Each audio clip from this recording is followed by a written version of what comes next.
హైదరాబాద్లో హైడ్రా చర్యలు అక్రమార్కుల గుండెల్లో రైళ్లు పరిగెట్టిస్తున్నాయి.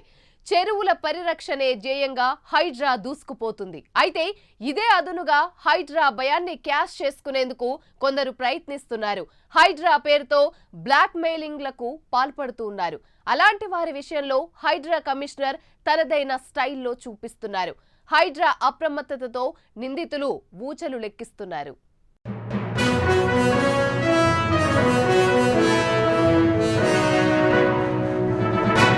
తెలంగాణ రాజధాని హైదరాబాద్లో హైడ్రా చర్యలు పెను సంచలనంగా మారాయి. హైదరాబాద్లోని చెరువుల పర్యవేక్షణే ధ్యేయంగా హైడ్రా ముందుకు సాగుతోంది. ఈ క్రమంలో బడాబాపులను కూడా వదలకుండా అక్రమ నిర్మాణాల కూల్చివేతలకు పాల్పడింది హైడ్రా. దీంతో చెరువు సిక్కం భూముల్లో అక్రమంగా నిర్మాణాలు జరిపిన అక్రమార్కుల్లో హైడ్రా అలజడి మొదలైంది. ప్రస్తుతం హైడ్రా అంటే హైదరాబాద్లోని కొందరు రియల్టర్లు, బిల్డర్లు వణుకుతున్నారు. అయితే హైడ్రాతో ఏర్పడిన భయాన్ని క్యాష్ చేసుకునేందుకు కొందరు కేడీలు కూడా ప్రయత్నిస్తున్నారు. ఇలాంటి చర్య ఇటీవల వెలుగులోకి వచ్చింది.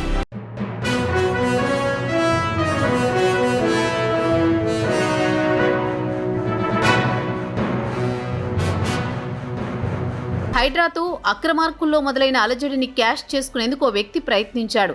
హైడ్రా పేరుతో బ్లాక్మెయిల్ చేస్తున్న వ్యక్తిని పోలీసులు అదుపులోకి తీసుకున్నారు. అమీన్పూర్ పోలీస్ స్టేషన్ పరిధిలో ఎంసీఓఆర్ ప్రాజెక్ట్స్ ఎల్ఎల్పీని నిర్మిస్తున్న బిల్డర్కు హైడ్రా పేరిట బెదిరింపులు వచ్చాయి. దీంతో సదరు వ్యక్తిపై పోలీస్ స్టేషన్లో కేసు నమోదైంది. హైడ్రా పేరిట బెదిరింపులకు పాల్పడుతున్న డాక్టర్ బండ్ల విప్లవ సిన్హా అనే వ్యక్తిపై బిల్డర్లు ఫిర్యాదు చేశారు. నిర్మాణ పనులు చూడడానికి వస్తున్న కస్టమర్లకు తాను సోషల్ యాక్టివిస్ట్, సోషల్ వర్కర్ అని చెప్పుకొని అసత్య ప్రచారం చేశాడు సదరు వ్యక్తి. ఇక ఈ బ్లాక్ మెయిల్ దందాకు ఏకంగా హైడ్రా కమిషనర్ రంగనాథ్ను కూడా వాడుకున్నాడు. రంగనాథ్తో తనకు పరిచయం ఉందని చెప్పి ఆయనతో కలిసి దిగిన ఫోటోలు చూపి వాట్సాప్ కాల్ చేసి బెదిరింపులకు పాల్పడ్డాడు. దీంతో బిల్డర్లు అప్రమత్తమై పోలీసులకు సమాచారం అందించారు.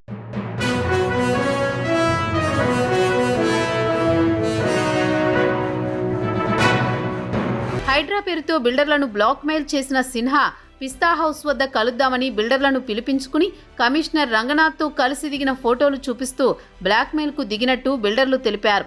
రంగనాథ్ తనకు బాగా దగ్గరని, అమీన్పూర్లో ఎలాంటి విషయమైనా తనని అడుగుతారని బెదిరింపులకు పాల్పడ్డాడని బిల్డర్లు ఫిర్యాదులో పేర్కొన్నారు.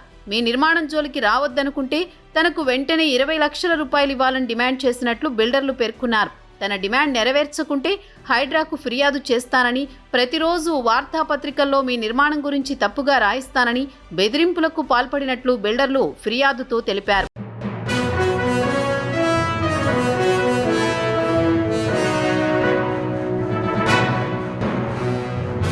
ఇక హైడ్రా చర్యలు మొదలైన నాటి నుంచి హైదరాబాద్లోని పలు చెరువులు, కుంటలు, సిక్కం భూముల్లో వెలిసిన భారీ భవనాల చుట్టూ బ్లాక్ మెయిలర్లు తిరుగుతున్నట్టు గతంలోని వార్తలు వెలుగు చూశాయి.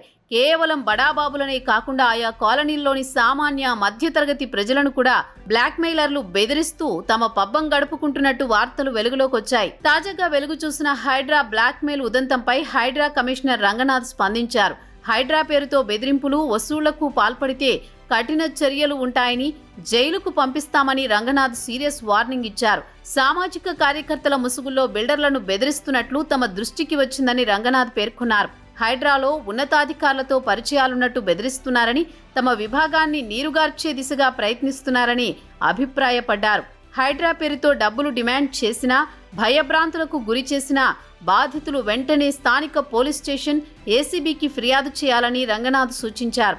మొత్తం మీద హైడ్రా చర్యలు రాష్ట్ర వ్యాప్తంగా అక్రమార్కుల్లో అలజడి రేపుతుంటే ఈ అలజడిని వాడుకుని బతికేయాలని బ్లాక్ మెయిలర్లు భావిస్తున్నట్లు తాజా ఘటన తెలుపుతోంది. అయితే హైడ్రాను వాడుకుని బతికేయాలనే చర్యలకు హైడ్రా ఆరంభంలోనే చెక్ పెట్టడంతో ఇప్పుడు హైడ్రాపై ప్రజల్లో మరింత విశ్వాసం పెరిగింది. దీంతో హైడ్రా పేరు చెప్పి బెదిరించే గ్యాంగ్ పప్పులు ఉడకడం లేదు.